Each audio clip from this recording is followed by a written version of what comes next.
பண்ண போறாங்கன்னு தெரியல. சொல்லிட்டாங்க ஃபயாஸ் யோசிச்சு பாரு, 5 வருஷம் 6 வருஷம் முன்னாடி பெட்ரோல் காசு இருக்க நம்ம கிட்ட, பெட்ரோலுக்கே 50 ரூபாண்ணே 50 ரூபாண்ணே அப்படி இருப்போம். சீரியஸா கார் வாங்கிட்டாரு. இப்ப கார் எடுத்து ஸ்ட்ரைட்டா இங்க தான் வரும், உங்களுக்கு காட்டுறது சர்ப்ரைஸா. ஆமா ஒரு ரவுண்ட் ஓடு போய் எல்லாம் சொல்றீங்க ஒரு அளவு. மகா நீங்க மேல ப்ராமிஸா வாங்கிட்டேன். உங்களுக்கு தான் ஃபர்ஸ்ட் காட்டுறோம். எங்கேயுமே போல ஸ்ட்ரைட்டா காரத்து நீங்க தான். ஒரு கேள்விமா சரியா? இப்போ வந்து ஹரிஷ்ணா கார் வாங்கியிருக்காரு, ரொம்ப கஷ்டப்பட்டு வாங்கியிருக்காரு. இப்போ டிஃபன் கார்டுலேருந்து இப்போ ஒரு car, tiffin car to car, என்ன நினைக்கிறீங்க?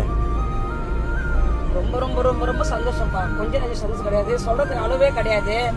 அவன் டான்ஸ்ல சேர்ந்தது வந்து அவன் பட்ட கஷ்டம் வந்து கொஞ்சம் நெஞ்ச கஷ்டம் கிடையாது. அவன் அசிங்கப்பட்டது எவ்வளோ பேருக்கு, 100 பேர்னா எனக்கு கூப்பிடணும் 200 பேர் அவனுக்கு அந்த அளவுக்கு ஆயிட்டான். அந்த அளவுக்கு அவனுக்கு கஷ்டம், அவனோட உழைப்பு தான்.